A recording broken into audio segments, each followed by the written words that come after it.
வணக்கம். நான் உங்கள் மோகனா. 8/9/2025 திங்கட்கிழமை தினத்தந்தி மாணவர் ஸ்பெஷல்.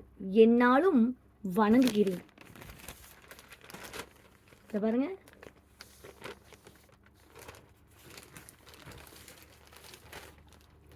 உயிரில் தொடங்கும் முதல் எழுத்தாய் உயிர் கொடுத்தவர் அம்மா. மொழிகள் அறியா நாவில் முதல் மொழியாய் நுழைந்தவர் அம்மா. இன்பம் துன்பம் எதுவாயினும் தன் அருகில் வைத்து அரவணைத்துக் கொள்பவர் அம்மா. பூமி நம்மை தாங்கும் முன்னே கருவில் நம்மை தாங்கியவள் அம்மா. மூன்றெழுத்து மந்திரமாய் முடிவில்லா காவியமாய் அன்பின் திருவுருவாய் தியாகத்தின் மறுவடிவமாய் பாசத்தின் விளைநிலமாய் எதுவும் எதிர்பாராமல் எந்நலம் உன்றோ நாடும் முன்னை எந்நாளும் வணங்குகிறேன் அப்படின்னு ஒரு குழந்தை பேசியிருக்கு. கா தேஜஸ்வினி 8ஆம் வகுப்புங்க.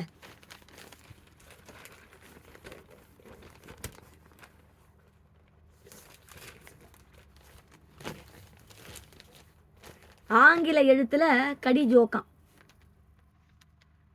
ஆங்கில எழுத்தான ஏ முதல் இஜெட் வரையிலான வார்த்தைகளை கீழ்காணும் முறையில் நகைச்சுவை படித்தால் எளிதாக குழந்தைகள் மனதில் பதியும். அவை பின்வருமாறு: ஏ பி மைனஸ்க்கு போர் அடிச்சா என்ன செய்யும்? சிடி போட்டு பார்க்கும் அப்படின்னு சொல்லிட்டு குழந்தை சொல்லியிருக்கு.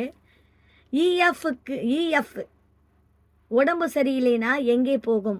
ஜிஹெச்சுக்கு போகும். ஐஜேகேஎல்லுக்கு எதிரி யாரு? எமன் தாங்க. ஓபி ரேஷனுக்கு போனால் கியூவில் தான் நிற்கணும். ஆர்எஸ்க்கு தலை வலிச்சா என்ன தோணும்? டீ குடிக்க தோணும். டீ. UVWXYZனா பறக்கணும்னு ஆசைப்பட்டா ஜெட்டில் போகும். அதாவது இஜெட் அதாவது ஜெட்டில் போகும்னு குழந்தை அழகாக சொல்லியிருக்கான். கே முகமது அயன் 1ஆம் வகுப்பு படிக்கிற குழந்தை அழகாக பண்ணியிருக்கணும்.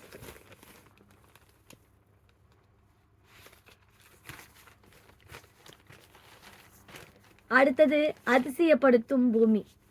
ஆங்கிலத்தில் பூமிக்கு வழங்கப்படும் எர்த் என்ற பெயர் 1000 ஆண்டுகள் பழமையானது. இந்த வார்த்தை தரை மற்றும் மண் என்றும் பொருள்படும். ஆங்கிலம் மற்றும் ஜெர்மன் மொழியில் இருந்து உருவானது. பூமியின் மேற்பரப்பில் உள்ள மிக பழமையான பாறைகள் மற்றும் விண்வெளியில் இருந்து விழும் விண்கற்களை சோதிப்பதன் மூலம் ஆராய்ச்சியாளர்களின் பூமியின் வயதை காணப்படுகின்றனர். பூமியை தவிர்த்து மற்ற அனைத்து கோள்களுக்கும் கிரக ரோமோனிய ஆண் பெண் கடவுள்களின் பெயர்களை சூட்டப்பட்டன. பூமியின் பனியில் 90% அண்டார்டிகாவில் உள்ளது. இது ரா நந்தினி 9ஆம் வகுப்பு படிக்கிற பொண்ணு சொல்லியிருக்கா.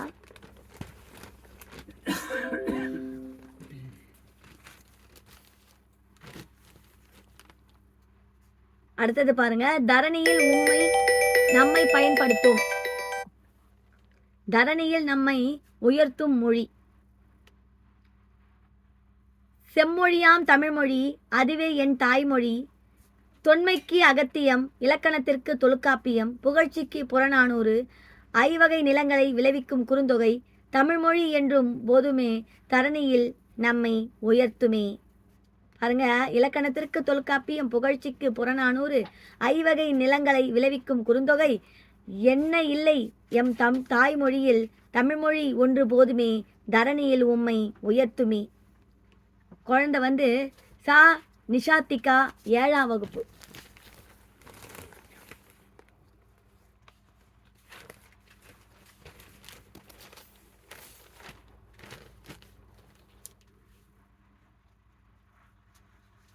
விடுகதைகள்.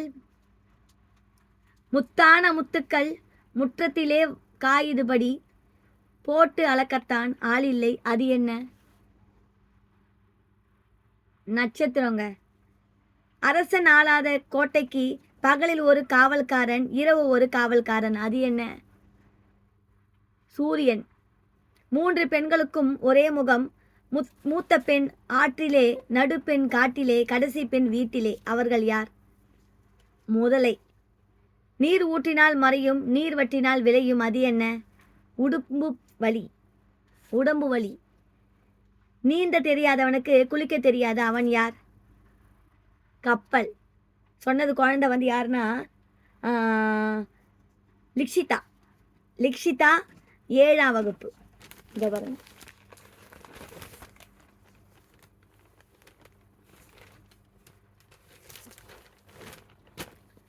அப்புறம் அப்துல் கலாம் ஐயா அவர்களின் பொன்மொழிகள்.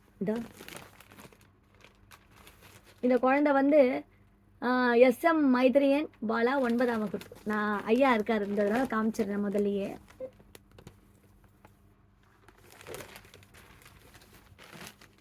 கனவு காணுங்கள், ஆனால் கனவு என்பது நீ தூக்கத்தில் காண்பது அல்ல, உன்னை தூங்க விடாமல் பண்ணுவது எதுவோ அதுவே லட்சியம், கனவு. ஒரு முறை வந்தால் அது கனவு, இருமுறை வந்தால் அது ஆசை, பலமுறை வந்தால் அது லட்சியம். வாய்ப்புக்காக காத்திருக்காதே, உனக்கான வாய்ப்பை நீயே ஏற்படுத்திக்கொள். கஷ்டம் வரும்பொழுது கண்ணை மூடாதே, அது உன்னை கொன்றுவிடும். கண்ணை திறந்து பார், அதை வென்று விடலாம். நம் அனைவருக்கும் ஒரே மாதிரி திறமை இல்லாமல் இருக்கலாம், ஆனால் அனைவருக்குமே தங்கள் திறமையை வளர்த்து கொள்ள ஒரே மாதிரியான வாய்ப்புகள் உள்ளன. அப்புறம் பாருங்க, தீமையை நன்மையால் வெல்க. ஒரு ஊரில் விவசாயி ஒருவர் இருந்தார். அவர் வளர்த்த ஆடுகளில் ஒன்று திருடு போனது. திருடியவரை பல நாட்களாக தேடி எப்படியும் திட்டிக் கொண்டும் இருந்தார். விவசாயி அவர் புலம்புவதை தாங்கிக் கொள்ள முடியாமல் ஒரு தேவதை அவர் முன் தோன்றியது. உனக்கு ஒரு வரம் தருகிறேன், ஒன்று இழந்த ஆட்டை பெறலாம், அல்லது திருடியவர் கண்முன் வருவார். இந்த இரண்டில் ஒன்று மட்டுமே கேட்க வேண்டும் என கூறியது. அந்த விவசாயி திருடு போன ஆட்டை கேட்காமல் திருடியவரை கேட்டார். அந்த தேவதையும் அப்படியே ஆகட்டும் என சொல்லி மறைந்தது. சிறிது நேரத்தில் விவசாயி முன் ஒரு புலி வந்து நின்றது. சற்றும் தாமதிக்காமல் அவரை கடித்து கொதறியது. நமக்கு தீமை செய்தவர் நினைத்து கொண்டு இருக்காமல் நன்மை செய்து நம் பாதையில் முன்னேறி செல்ல வேண்டும். இதைதான் திருக்குறளும் கீழ்கண்டவாறு கூறுகிறது. இன்னா செய்தாரே ஒருத்தல் அவர் ஞானம் நன்மையும் செய்துவிட. நமக்கு தீங்கு செய்தவரை தண்டிப்பதற்கு சரியான வழி அவர் வெட்கி தலகுனியும் படியாக அவருக்கு நன்மை செய்வது தான். குழந்தை சொல்லியிருக்கு. பி தேவதர்ஷினி 12ஆம் வகுப்புங்க.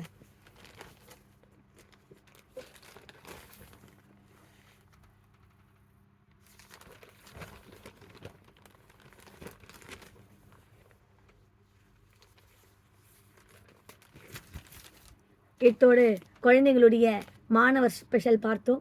நன்றாக அறிவுத்திறன், இதே மாதிரி அறிவுத்திறனை கொடுங்கள். இத்துடன் இந்த செய்தி அறிக்கை முடிவடைகிறது. மேலும் வேறொரு செய்தியுடன் நான் உங்களை சந்திக்கிறேன். அதுவரை உங்களிடம் டாடா பை பை சொல்லி விடைபெறுகிறேன். உங்கள் மோகனா. நன்றி, வணக்கம்.